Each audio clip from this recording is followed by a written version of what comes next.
Welcome back to Victoria 3. Today we're going to talk about the political system in the game, including running the government, passing laws, and more. So the government in any country is made up of different interest groups. Eventually these can band together to become members of different parties. You can see a ton of information about each of these groups in your government page. They each have a number of traits that can become active depending on their level of approval. These will affect different things from birth rate to investment pool contributions, so generally you'd like to have as many positive effects as possible, especially on the parties that matter most to you and your people.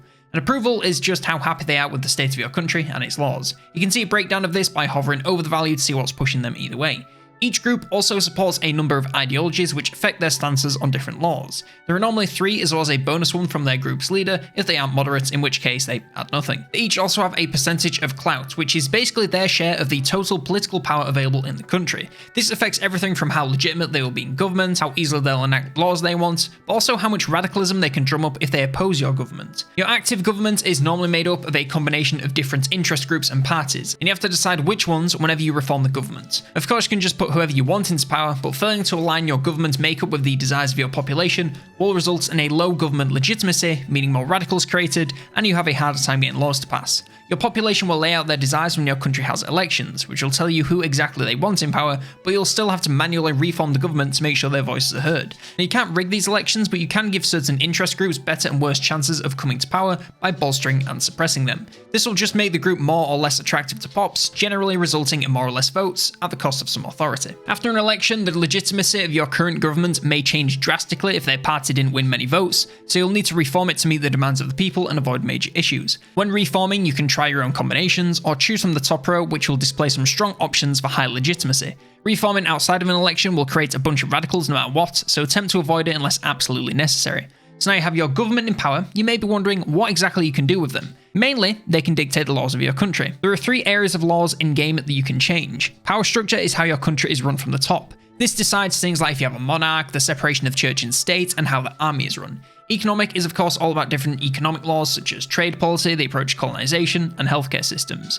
And finally, human rights does what it says in the tin. What rights do people get in your country? This goes to different types of people like women, children, workers, and more. To put forward a law to be enacted, it must have above 0% chance of being enacted, and this depends on your government. You can see which interest groups sit on which side of the argument and the overall chances of the law being passed on the enact button. To the right, you can see this summarized as the percentage clout that is for, against, and neutral to the law.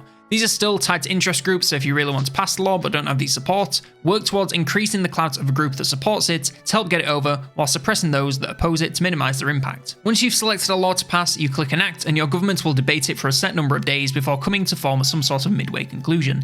If it's success, the law will be passed, and you're all sorted. If it advances, the chance of success goes up for the next period of time. If it's a debate, there'll be some sort of issue to resolve before it can be progressed, sometimes resulting in the chances being affected. And if it's stalled, it's generally negative and means the chances of success drop. Over the course of any law being passed, events will trigger that can affect the success chances, among other things. These can be things such as abusing connections to get a law passed easier, allowing the crown to interfere one way or the other, and more. Most of these have trade-offs and will not only affect the law's chance of being passed, but also the approval rating of your interest groups, so making sure that you can keep your government under control as well as passing the new law can be a delicate balancing act. Once the law is passed, its effects instantly become active, potentially unlocking new actions such as colonization or changes to institutions. These are basically the public services of your country, so things like social security, education, and law enforcement. These can be upgraded to enhance the effects of each service, so check back after each law to see if anything's changed. These institutions cost bureaucracy to maintain, proportional to the total population, so make sure you can afford each new tier before you upgrade to avoid a bureaucratic pain in the ass. So now you've got your government in power and you can choose your laws. What should you be going for? Well, there's no wrong way to do it, at least in game. You can become a communist state where the population enjoys equal rights with other genders and cultures whilst paying their fair share of taxes for the betterment of everyone. Or you can go the opposite way and keep all the wealth and power in the hands of the few, surviving off the backs of the many, giving yourself absolute power at the cost of all freedom for everyone else. It really is up to you and what you want to do with your country. If there's more about Victoria 3 you want to know, like what all this UI means or how to run the economy, then click on this playlist to check out my other guides.